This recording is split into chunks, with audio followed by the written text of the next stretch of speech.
नमस्कार साथियों, सुप्रभात। स्वागत है आपका study by DR YouTube channel पर। राजस्थान की सभ्यता और संस्कृति में आज हम पढ़ेंगे राजस्थान की सभ्यता। और साथियों, सभ्यता के अंतर्गत हर बार प्रश्न पूछा जाता है और कहीं ना कहीं प्रश्न इनसे जरूर ये क्या है कि साथियों ये फैक्ट क्वेश्चंस है, इनमें से कोई हेर फेर नहीं होता है, ना ही इसमें ना ही किसी प्रकार का चेंजेज आता है कि ये फैक्चुअल क्वेश्चन है। जिस प्रकार की जो आर्य सभ्यता है वो उदयपुर में है, तो ये फैक्चुअल है, ये कभी चेंज नहीं होने वाला है। तो साथियों, इनसे आपके जो स्कोरिंग है उसमें आपको अच्छा खासा लाभ मिल सकता है। तो शुरुआत करते हैं राजस्थान की सभ्यता से। वो पहला प्रश्न है, प्राचीन राजस्थान में मालवों की शक्ति का केंद्र किसके आसपास केंद्रित था? तो साथियों, यह है जयपुर के आसपास। जो मालव सिक्के हैं वो बेराट सभ्यता से प्राप्त हुए थे साथियों, इसी कारण इनकी शक्ति का केंद्र जयपुर के आसपास माना जाता है। राजपूतों को हुणों की संतान बताया है, तो ये बताया है वी.ए. स्मिथ ने। साथियों, किसने बताया है? वी.ए. स्मिथ ने बताया है। अगला है कि भीम डोंगरी और गणेश डोंगरी राजस्थान की किस सभ्यता से संबंधित है? तो ये बेराट सभ्यता से संबंधित है साथियों। फिर अगला देखिए, दोहरी रक्षा प्राचीर के साक्ष्य राजस्थान की किस सभ्यता से प्राप्त हुए हैं? तो ये प्राप्त हुए हैं कालीबंगा सभ्यता से प्राप्त हुए हैं। अगला है, a survey work of the ancient site along the lost Saraswati river, ये किसका कार्य है? तो ये ओरेल स्टेन का है। किसका कार्य है साथियों? ये ओरेल स्टेन का कार्य है। अगला है छठा प्रश्न, निम्न में से कौन सा विद्वान गुहिलोतो की ब्राह्मण उत्पत्ति के सिद्धांत के विरुद्ध है? तो साथियों, इसके अंतर्गत हो जाएगा ये जो गौरी शंकर हीराचंद ओझा है, ये इस ब्राह्मणों की उत्पत्ति के विरुद्ध मानता है, गुहिलों की उत्पत्ति को। अगला है, निम्नांकित में से कौन सा कथन सही है? साथियों देखिए, गणेश्वर सभ्यता उत्खनन स्थल नहीं है, ये है बेराट सभ्यता ग्राम संस्कृति। ये भी क्या है साथियों? ये भी गलत है। फिर कालीबंगा लोहकालीन बिल्कुल गलत है। तो इसमें से जो सही है यह है कि आहड़ वासियों का महत्वपूर्ण व्यवसाय अयस्क तांबा का गलाना और तांबे की वस्तुएं बनाना था, ये बिल्कुल सही है, चौथा। अगला प्रश्न देखिए, ये तो वेरी वेरी इंपॉर्टेंट है साथियों कि निम्नांकित में से किस इतिहासवेत्ता ने कालीबंगा को सिंधु घाटी सभ्यता की तृतीय राजधानी कहा है? तो साथियों, ये कहने वाले हैं डॉक्टर दशरथ शर्मा है। कौन है? डॉक्टर दशरथ शर्मा है। अगला देखिए कि निम्नलिखित में से किसने 1950-51 में कालीबंगा की पहचान की? तो ये है अमलानंद घोष, पहचान करने वाले। अगला है कि बनास संस्कृति निम्न में से किस तल पर है? तो बनास कहाँ पे है साथियों? बनास का दूसरा नाम है आड़ है, आड़ संस्कृति। जो आड़ सभ्यता है वो बनास संस्कृति से। साथियों, ये हाल ही में प्रश्न पूछा गया। मैं इसके साथ ये भी बताता जाऊँगा कि ये प्रश्न कहाँ पूछा गया। अभी CET का जो लास्ट पेपर हुआ था उसमें यही पूछा गया था, बनास संस्कृति वाला। प्राचीन गणेश्वर सभ्यता के अवशेष कहाँ मिले हैं? तो ये नीम का थाना सीकर से प्राप्त हुए हैं। बिजक पहाड़ी कहाँ है? तो विराटनगर में बिजक पहाड़ी है, जो कि जयपुर के अंतर्गत स्थित है। किस प्राचीन सभ्यता को ताम्रवती के नाम से जाना जाता है? तो आड़ सभ्यता को ताम्रवती के नाम से जाना जाता है। राजस्थान के किस वर्तमान जिले में गणेश्वर सभ्यता है? तो वर्तमान में सीकर जिले में है। राजस्थान के किस जिले में पूर्व हड़प्पा सभ्यता के व्यापक अवशेष प्राप्त हुए हैं? तो ये है पूर्व हड़प्पा सभ्यता के व्यापक अवशेष प्राप्त हुए हैं साथियों। तो जो ये है कालीबंगा, और कालीबंगा कहाँ पे है? हनुमानगढ़ में है। अगला देखिए, कालीबंगा सभ्यता को सर्वप्रथम प्रकाश में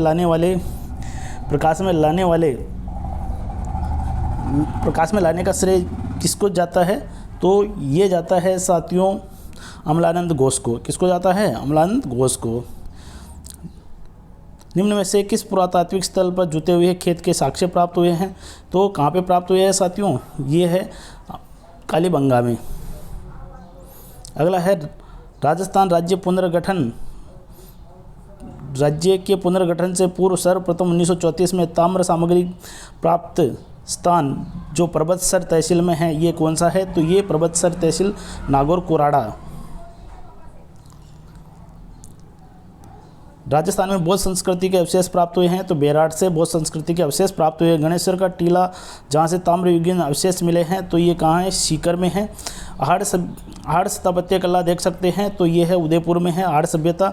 कालीबंगा पीलीबंगा कहाँ है, तो कालीबंगा पीलीबंगा हनुमानगढ़ में है। हाड़ का प्राचीन नाम नहीं था साथियों, क्या है, नहीं था, इसके बहुत सारे नाम, आगाटपुर है, ताम्रवर्ती है और धूलकोट है, बेराट नहीं है, बेराट जयपुर में है साथियों।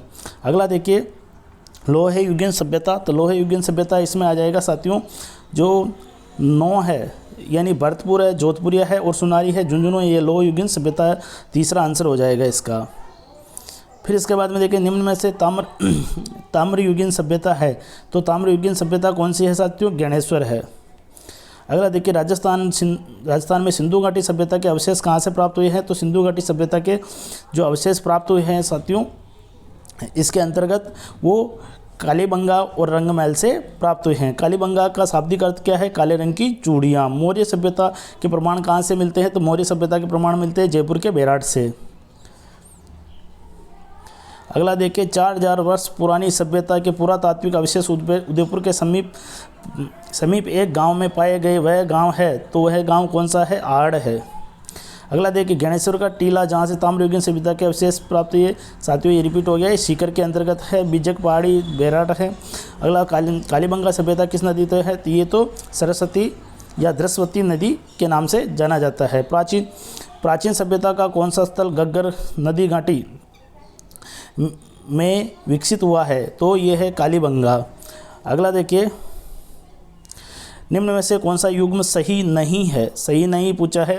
कालीबंगा साथियों हनुमानगढ़ में है, श्रीगंगानगर में पहला ही गलत हो गया, बाकी आड़ उदयपुर में है, गणेश्वर सीकर में है, सुनारी झुंझुनू में बिल्कुल सही है, पहला आंसर हो जाएगा। महाभारत के अवशेष कहाँ से मिले हैं, तो अलवर के निकट बेराट और भरतपुर, 9, ये पहला आंसर हो जाएगा। अगला देखिए रंगपुर जहाँ हड़प्पा कालीन सभ्यता, तो ये रंगपुर जहाँ हड़प्पा की समकालीन सभ्यता थी, तो ये सौराष्ट्र आ जाएगा। मध्यमिका चित्तौड़ और चित्तौड़ साथियों, चित्तौड़ का मध्यमिका नगरी किस जिले से, चित्तौड़ के। वैदिक आर्यों की संतान इस मत के प्रतिपादक है, तो इस मत के प्रतिपादक कौन है साथियों, वैदिक आर्यों की संतान मानने वाले जो इसमें से इतिहासकार है वो कौन से हो जाएंगे साथियों, वो हो जाएंगे इसमें से देखिए कर्नल टोड तो विदेशी मानते हैं, विलियम क्रुक्स भी विदेशी मानते हैं, डी.आर. भंडारकर भी विदेशी मानते हैं, तो ये बच गया केवल गौरीशंकर ओझा। कौन सा है, गौरीशंकर ओझा। आड़ सभ्यता का नाम नहीं है, ये आइपोस आ गया साथियों। देखिए धूलकोट है, ताम्रवर्ती है, आगाटपुर है, नगरी नहीं है। फिर अगला देखिए कि नागानंद रत्नावली एवं रसक प्रियदर्शिका के लेखक कौन है, तो इसके लेखक है साथियों हर्षवर्धन। अगला है भारत के प्राचीनतम सिक्के इस नाम से भी जाने जाते हैं, तो किसके नाम से, पंचमार्क के सिक्के के नाम से या हाथ सिक्के के नाम से भी जाने जाते हैं।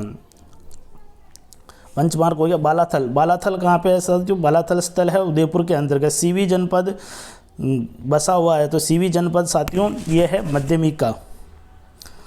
जांगल प्रदेश तो बीकानेर हो गया। फिर इसके बाद में देखिए आड़ सभ्यता के उत्खनन से संबंध रखते हैं साथियों, ये प्रश्न हर बार पूछा जा रहा है कि एच.डी. सांकलिया का संबंध किससे है, वो अक्षय कीर्ति व्यास और हंसदेव सांकलिया, इसका पूरा नाम है हंसदेव सांकलिया, एच.डी. सांकलिया, इनका संबंध आड़ सभ्यता से है। अगला देखिए निम्नलिखित में से किस विद्वान ने अग्निकुंड से राजपूतों की उत्पत्ति के सिद्धांत का प्रतिपादन किया है, तो ये जो प्रतिपादन करने वाले थे ये है अग्निकुंड से जो प्रतिपादन करने वाले साथियों ये चंद्रबरदाई है। कौन है, चंद्रबरदाई है। ज्ञानेश्वर सभ्यता का डी.पी. अग्रवाल ने समय बताया है, तो ये बताया है पूर्व हड़प्पा बताया है। किस विद्वान ने राजपूतों की विदेशी उत्पत्ति के सिद्धांत का प्रतिपादन किया है, तो ये आ जाएगा साथियों डी.आर. भंडारकर इनको हूण मानकर विदेशी मानते हैं। आड़ संस्कृति के मुख्य लक्षण हैं, तो आड़ संस्कृति के मुख्य जो मुख्य लक्षण है साथियों, इसके अंतर्गत एक सेकंड, 2 ऑप्शन और नीचे भी साथियों, हाँ इसके लक्षण है साथियों, काले रंग के और काले और लाल रंग के मृत यानी मिट्टी के जो भांड यानी बर्तन और ताम उपकरण इसके मुख्य पहचान है। गणेश्वर पुरातत्व स्थल किस नदी के किनारे है? तो कांतली नदी के किनारे है। डीडवाना किस संस्कृति से संबंधित है? तो डीडवाना साथियों पुरापाषाण संस्कृति से संबंधित है। निम्नलिखित में से राजस्थान का कौन सा प्रागैतिहासिक स्थल ताम्रपाषाण कालीन से संबंध रखता है? ताम्रपाषाण कालीन से संबंध रखने वाला जो है साथियों वह है बालाथल। कौन सा है? बालाथल है।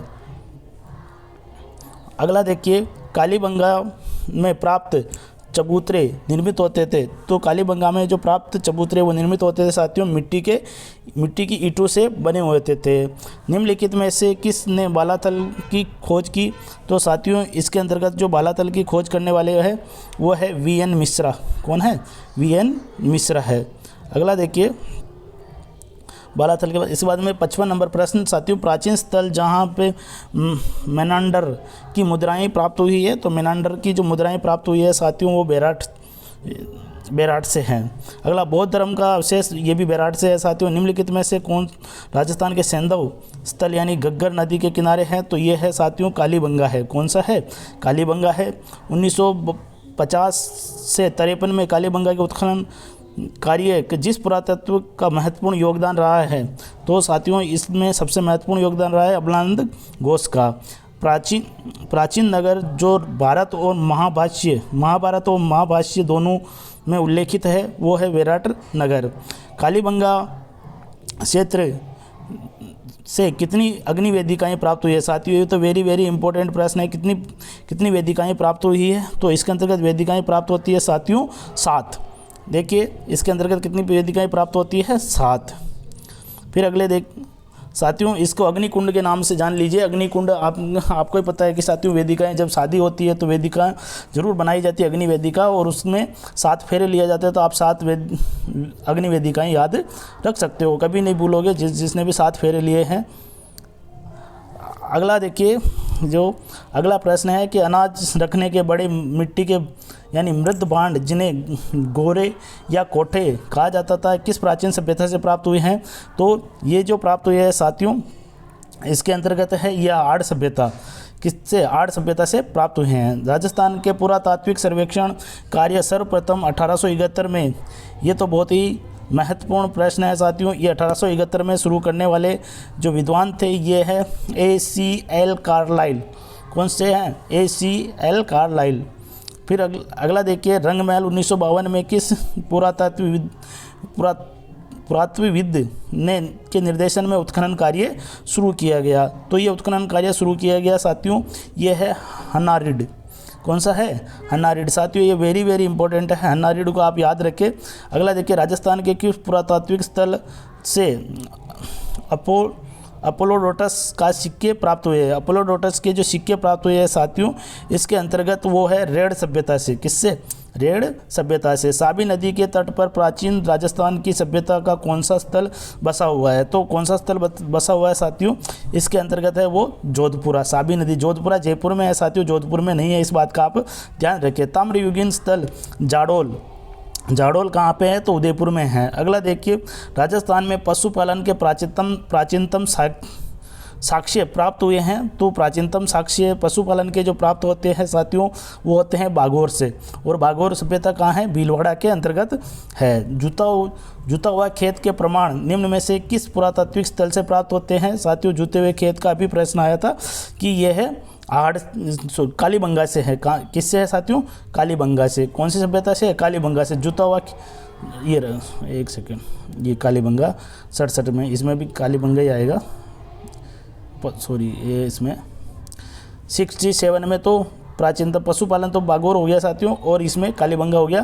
फिर इसके बाद में निम्नलिखित में से कौन सी वस्तुएं आर्य सभ्यता के स्थलों से संबंध नहीं रखती है यानी संबंधित नहीं है? तो आर्य सभ्यता से संबंध नहीं रखने वाली जो है वो है इसमें से चित्रित धूसर मृत भांड। देखिए कृष्ण लोहित मृत भांड है, चावल है, तांबे की वस्तुएं हैं, ये तो है, लेकिन ये चित्रित धूसर मृत भांड इससे संबंध नहीं रखते हैं। अगला प्रश्न देखिए साथियों, बहुत ही महत्वपूर्ण है। आड़ सभ्यता के विषय में निम्न कथनों में से कौन सा कथन असत्य है? तो देखिए, आड़वासियों दीवारों एवं नावों को मजबूत एवं सौंदर्य बनाने हेतु मिट्टी में क्वार्ट्स के टुकड़े एवं चिप्स के मिश्रण का प्रयोग करते थे। फिर इसके बाद में देखिए अगला है कि मिट्टी और कच्ची ईंटों से निर्मित भवन उपलब्ध नहीं है। तो साथियों यहाँ उपलब्ध नहीं है, तो ये गलत हो जाएगा। उपलब्ध है साथियों, आड़ में तो है। अगला देखिए, आवासीय भवनों की नींव ईंटों की होती है। फिर ये भी सही है और ये हो गया। इसमें साथियों ये गलत है, बाकी सब सही है आड़। अगला देखिए, बेराट यानी विराटनगर के प्रथम उत्खनन किसके नेतृत्व में किया गया? तो बेराट का आपको ही पता है साथियों, बेराट जो है इसके अंतर्गत ये है दयाराम साहनी। कौन है? दयाराम साहनी है। अगला प्रश्न है, निम्नलिखित में से कौन सी शिल्प कृति कालीबंगा से प्राप्त नहीं हुई है? तो ये आपका हो जाएगा साथियों, जो हाथी दांत और कंगा है ये यहाँ से प्राप्त नहीं हुआ। बाकी तो है ना, वृक्ष की तांबे की प्रतिकृति प्राप्त हुई, मिट्टी की चूड़ियाँ प्राप्त हुई है, हल की मिट्टी की प्रतिकृति है। बिल्कुल सही है साथियों। तो ये इंपॉर्टेंट प्रश्नों की सीरीज यहीं समाप्त होती है साथियों। मैं दावा करता हूँ कि आपसे कि, और ये मेरा वादा है, दावा तो क्या साथियों, दावा तो कैसे हो जाता है। तो ये वादा है कि साथियों इसमें से आपके 100% 2 या 3 प्रश्न तो मिलेंगे ही मिलेंगे साथियों। आप सभी का बहुत बहुत धन्यवाद। जय हिंद, जय भारत।